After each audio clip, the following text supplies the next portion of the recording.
And hello, everyone. Thank you so much for joining today as we are going to be talking about building cultural empathy and the importance of that with one of our very special PowerToFly mentors, Vaishnavi. And so I just want to welcome you with this, whether this is your first chat and learn or office hours or your 50th, you're joining me on this Friday, and I am so happy that you're here to talk about this very important topic that I think is now more important than ever as we are working remotely and more than likely connecting with other employees or other coworkers in different parts of the world that maybe we weren't connecting with before. And so with that, just quick, housekeeping, this will be recorded. And so we will send a follow-up link afterwards, and you can access this on the PowerToFly website afterwards. And then, we are live streaming to YouTube. So if you would not like to pop up on YouTube or on the PowerToFly platform, just make sure to remain on mute. And if you do have any questions or comments, you're always welcome to come off of mute and write a comment or question in the chat box.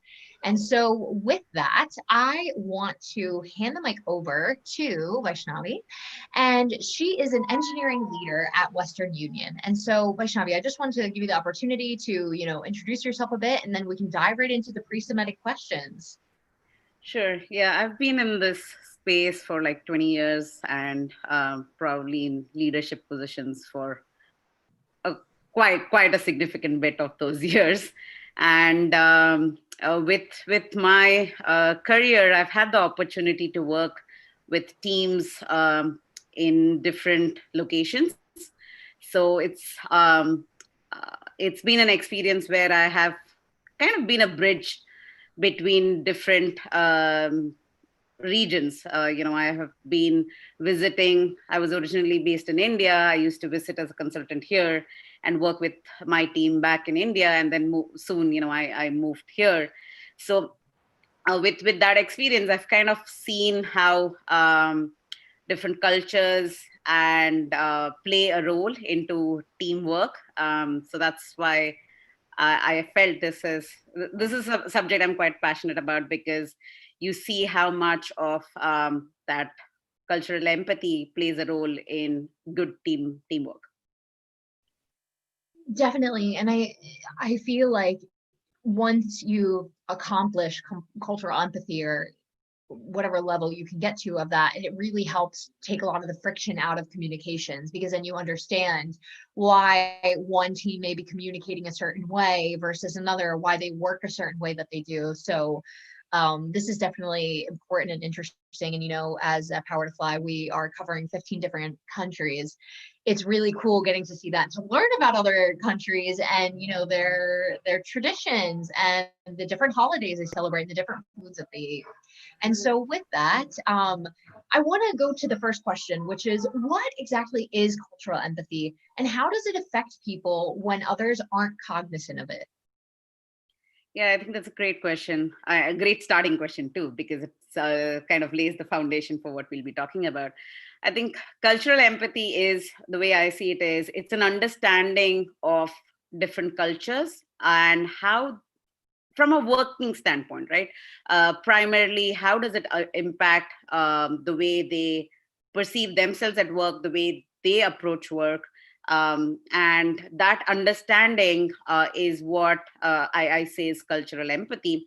And not having that, as you said just now, it leads to a lot of friction, right? Because if you have some different perceived values, and I'm going to say it's perceived because it's all about how you come across, not necessarily about what you truly believe in.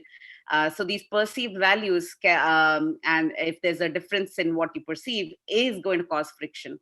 And that does not lead to a happy place at work. And I really believe it needs to, that friction needs to be eliminated so that you have a happier workplace. And I don't think I need to emphasize on why that is important. So I think that's what I would say is why it's important to have cultural empathy.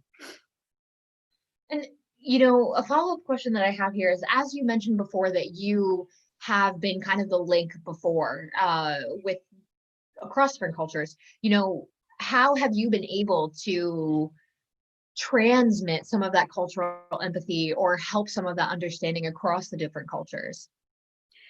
Yeah, so that's it. That's a little tricky, right? Because the first step there truly is to build trust. Because if you're the bridge at both sides, you need to build trust at whichever teams that you're trying to build this connection with, right? And what I've done is, first off, I need to develop an understanding myself, and it always stems from taking a step back, trying to understand, hey, why is somebody writing an email this way, right? And most of the communication concerns stem from written communication, because when you're in person, you have the whole body language, which makes a ton of difference in understanding. But what I've seen is, with that, sometimes there is an unconscious bias that you would see stemming into how the written communication is laid out. So the first step is to taking a step back, understanding why somebody could be saying something like that. And it's also about having a macro level, right? It's some aspects could be at an individual, and some are more, that's the culture of the organization, of the region, of the company. It's not just culture in terms of a regional difference. It could also be just that's the office culture there, right? So it's to understand where that stems from, and communicate that understanding to the other side, to say, hey, don't get upset. This is why they're saying what they're saying, or this is how I see how they're saying. So maybe take a step back and take yourself out of the equation. When I say yourself, as a group, and then assume positive intent with going about it. So it's all about communicating that and reiterating that you always have to assume positive intent, and provide a sense of understanding of how or why there could be a particular behavior. I love that. And it sounds so much like a mediator role almost, in trying to bring the two parties together and understand both sides. And, I'm sure this is helpful to beyond working cross-culturally, but also in working in leadership and working with different teams, because once you can kind of navigate that, you can really navigate other relationships that you're dealing with, because everyone, even if it's in the same culture, everyone has a different background. Everyone has different personal things that they're dealing with in their day to day. And so taking that into consideration. Yeah, absolutely. I mean, sometimes it's you have to go between the macro to the micro, right? At some are individual characteristics of personality. Some are coming from where they come from, what's their experience been like, right? And that plays a role into the whole thing. Definitely. Awesome. Thank you. And so I just want to shout out, if anyone has a question or a comment, you can definitely feel free to drop it in the chat. And if you feel comfortable, feel free to come off of mute at any time, and you can always interrupt me. So let's dive into the next question. So how has cultural sensitivity impacted you in the workplace? And we already kind of touched about this, but how you've managed to positively resolve it. So we've talked about being in the mediator position between the two groups, but how has cultural sensitivity impacted you and your team once you've been able to have those conversations? So I go with an example of one time, probably when my second event or second assignment for which I had come from India to the US. And when I was trying to interact with a few folks, there was one person who was particularly, how would I put it, not welcoming, and I found it a little concerning. I was like, hey, wait a minute, why is this behavior, right? Because I normally approach everybody very warmly, and so it was like, hi, I did not create anything that should cause this. So I stepped back, tried to understand what was happening, and I came across certain instances where they were dealing with few people on the same team who who probably did not understand and did not communicate that they did not understand, right? So there was a lot of impatience that was developing, saying, hey, I've tried explaining this a whole lot of times, and you people just don't get it. So they started building this bias, right? That, hey, this group of people are just not going to get it, so why do I bother? So the first step that I had to actually do was communicate that I understand the problem, right? And build that trust. And once that was done, I could bring that to the whole team to also say, hey, this was what was happening. You were not asking the questions.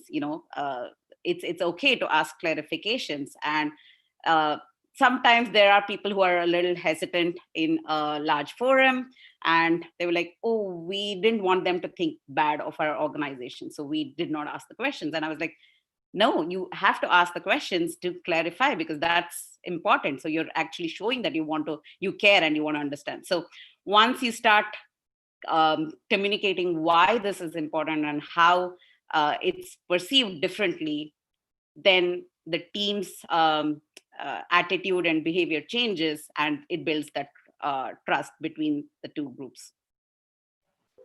This is so interesting, everything that you're talking about, because while I'm listening to you, I am thinking about how media plays a role into this, right? And how what media portrays about certain cultures or, certain groups of people can really affect the way that we work with them and the way that we treat different cultures, and how important that role of media is, and politics. And I mean, there's a lot of things at play here, but the first thing that comes to mind is really media, and how that can affect things.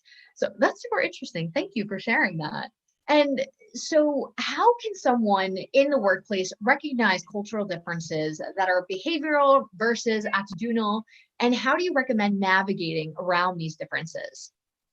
Yeah, it's a great question. It's a little tricky again, because, how do you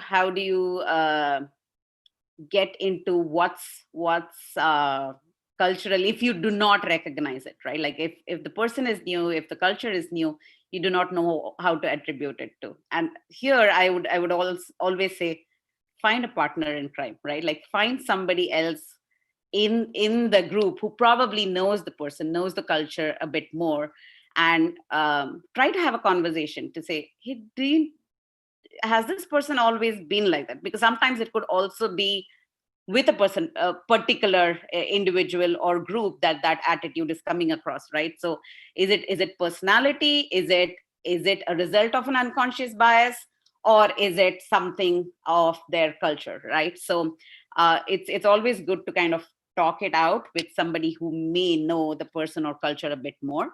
And I think that's if you do not have that, then it becomes a little trickier, because then you again have to assume positive intent and say, okay, there's something there, and observe, try different situations. And this changes case by case, right? So if it's somebody on your team, like it's a person on your team, then you can directly have a conversation. As a leader, you could have a conversation and say, hey, how do you think others are perceiving you, right? To have that coaching moment. And that might give you an insight into whether it's attitudinal, or if there's something, through the conversation you'll find out.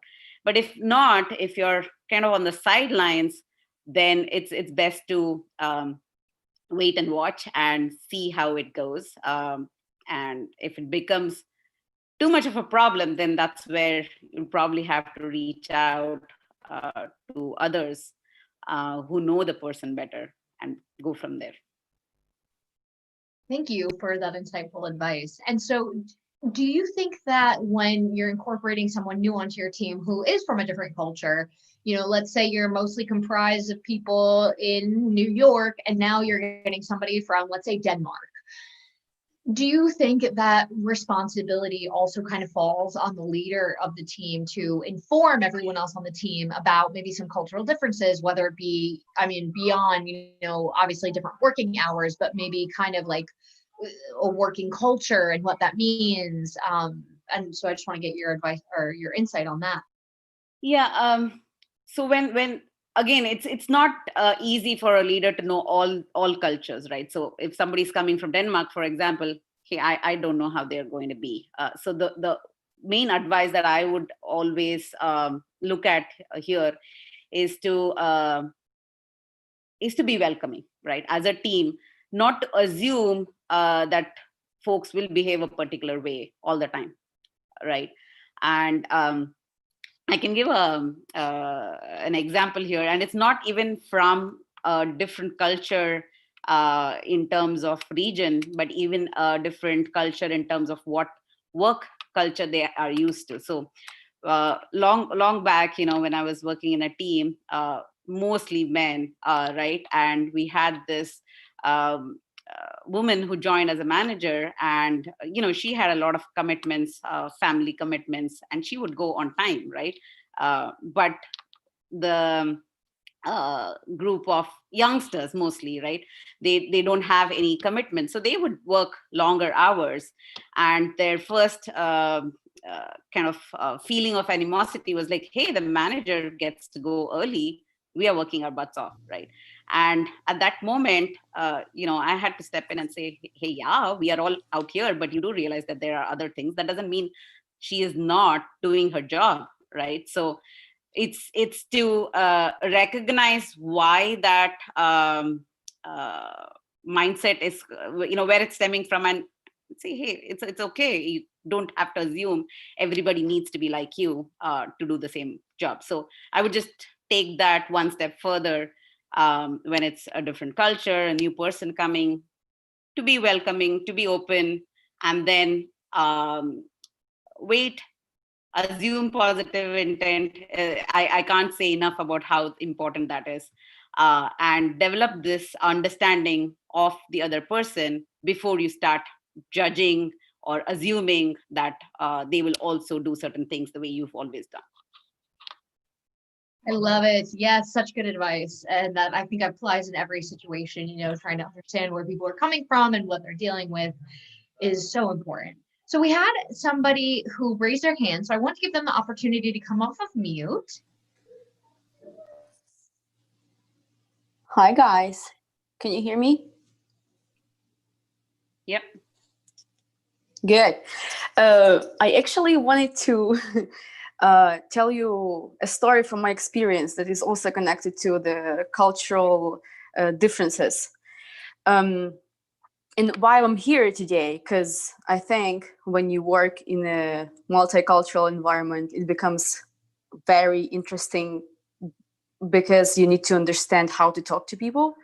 So I wanna tell you a very funny story that probably will be very actually funny, particularly to Vaishnavi, because it comes from Sri Lanka.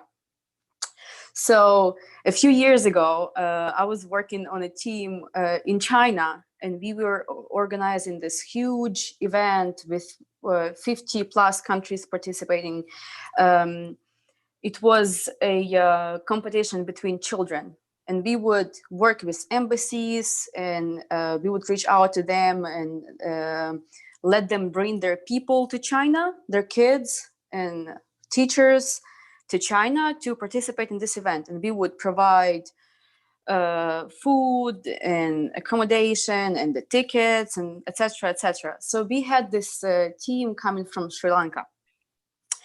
And these cute girls were very, very talented, very good English, delivered amazing speeches, and they really wanted to help me do the event. So can you see me? Because it's important that you see. Okay.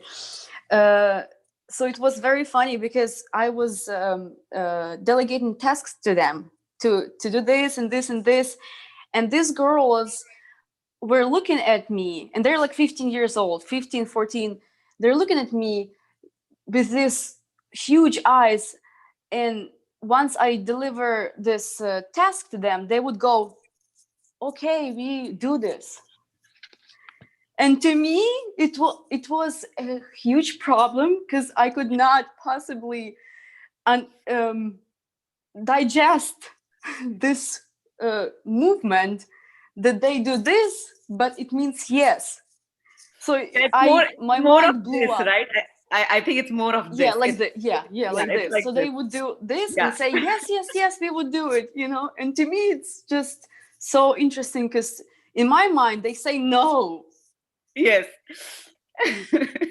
And that's a very, very funny. And actually, I have experienced it as well, right? So, uh, to the same point, we had folks who were coming in from India, and they would go like this, right?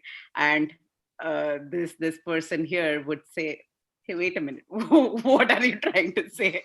I said, "That's the head nod. That's the Indian head nod. That's the that's what it is. It just means that we don't disagree, but it's not like an emphatic yes, right? It's like it's a more subtle, hey, yeah, we agree."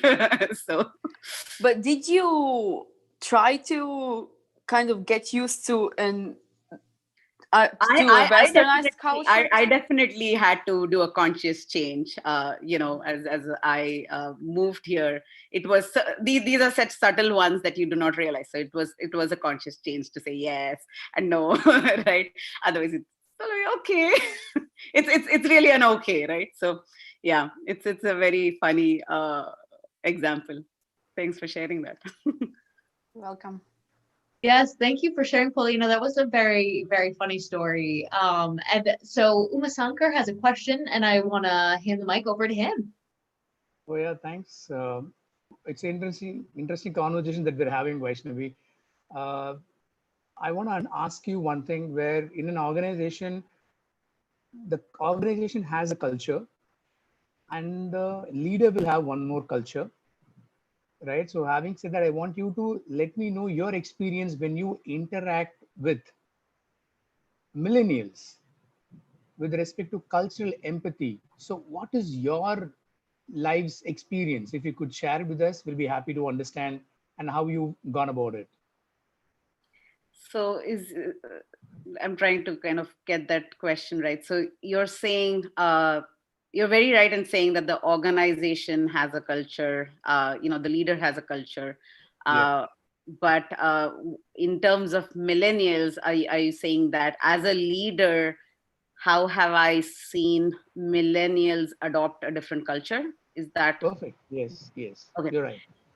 So with youngsters, right, I think it's a little harder, and I have a team, and we have this cultural conversations all the time, because they get very influenced by the media, and they're going to adopt certain bias based on that, and there's also sometimes an overcompensating that happens, right? Like in the example, uh, most of the teens who are based here, who have roots in India, may want to overcompensate to say, hey, we want to be more American, so kind of give up some of their cultural roots.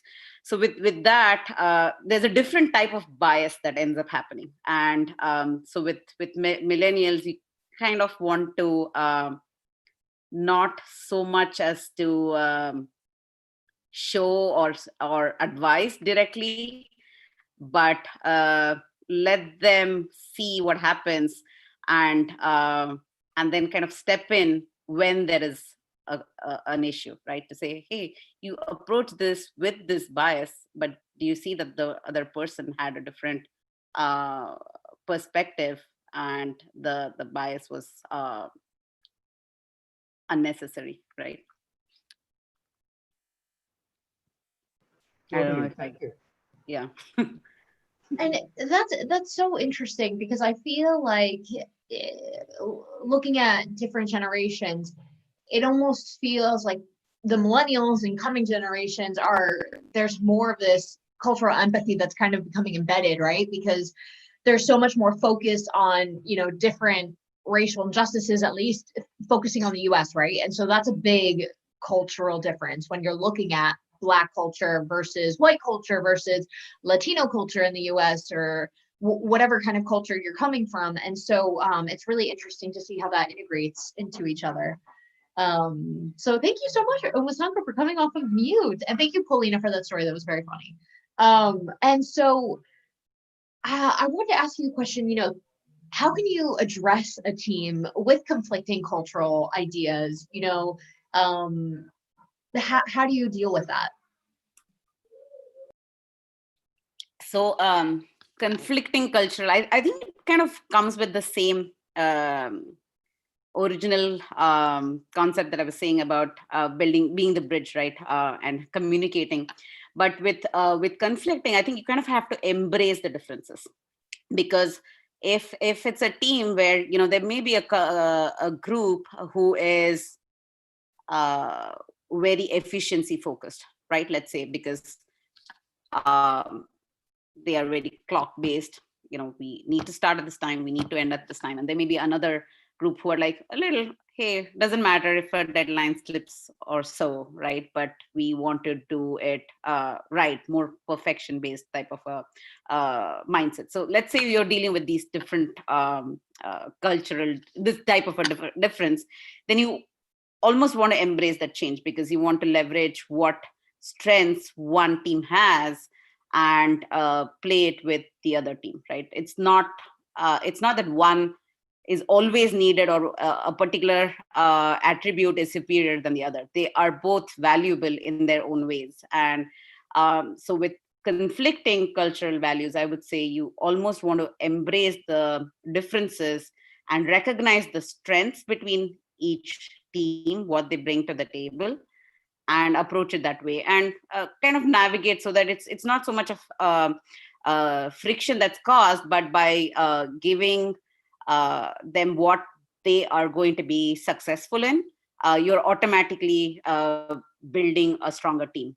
So with that's how I would say, beyond just being the bridge and communicating, it's also about recognizing those strengths and playing to those strengths. I love it. I love it. And so I wanted to ask you as well, while you're talking, if you can answer this question, what have been the most difficult cultures to kind of bring together and try to get to work together seamlessly?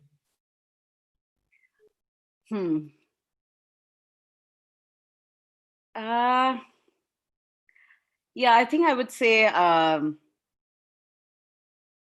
little tricky, because I don't think I have essentially felt one more difficult than the other, based on the culture itself, but it's based on my understanding of the culture, right? So, hey, with India, I was very familiar. With the US, I became very quickly familiar. Like it was very easy to understand how people are, and what's some of the nuances. It's very it was easier. But if you've not kind of lived in a place, it's going to take more time to understand, hey, why are they like that, right? So to me, it's not so much of a culture. I would say it has been more about not having enough background of a particular culture, and the first time you kind of encounter that, it could be stark sometimes. And that's where I would say, in my experience, where the very first experience I had with a group was, they were they were brutally honest, right? It's so in the US, we're generally honest, but this group is very brutally honest, and it comes out a little stark, and it comes as a shock when you first encounter it, and it almost feels you end up taking a defensive stance when something like that happens. So the first step I had to do was remind myself that, hey, this could be, that's how the group is, right? That's maybe how it is. And then I slowly found out, yes, they are very to the point, and it's not about being rude, but that's how they are. And once you start recognizing it, you start appreciating that brutal honesty. So I would say that was my first experience with finding it difficult, the very first time, and taking the time to say, okay, now I understand, and now I actually really appreciate that difference. Yes, it's amazing how sometimes, when you get to see a different culture and a different background, how you start to appreciate those things where, like you're saying, and maybe at first it was a little bit hard to accept, but then you're like, wow, I really do appreciate this. I find myself Yes. reflecting on that living in Argentina, things like at first going out to eat and being there for like 3 hours was torture. But now when I go back home to the US, I'm like, oh my God, I've only been here for half an hour and they're rushing me out the door. You know, the waitress has come like 5 times to ask me if I'm okay. So it's funny. It's funny. But I want to say thank you so much for being here today. And I want to say thank you to everyone on the line. And please excuse my nearly 2-year-old in the background, all part of working at home and keeping it real. So is there anything else that you want to leave us with today, Vaishnavi, before we go? Yeah, the one thing that I want to leave everybody with is to go and look at a TED talk by Julia Galef on scouting mindset. And I kind of find it to expand the understanding of empathy by itself, right? But it does play into cultural empathy as well. And she has an interesting perspective about how you first seek information, whether it is to understand or to re-emphasize your own values, right? What are you approaching anything with? So scouting mindset or scout mindset is all about seeking to understand and not seeking to communicate, right? So that was a changing TED talk for me. When I heard that, I was like, yes, that's it. You know, why do we have preconceived notions? Because, you know, we have this mindset of not seeking to understand and consciously trying to always build that seek to understand and that mindset, and you know, assuming positive intent. I think these are the two cornerstones of empathy and easing friction in any circumstance, whether it's at work or anywhere else. Well, thank you so much. And I want to say thank you to everyone on the line for joining us today. It's always lovely to see you all. So I hope that you all have a wonderful day and a very awesome weekend. And it's Friday, so let's celebrate. Have a great day, everyone.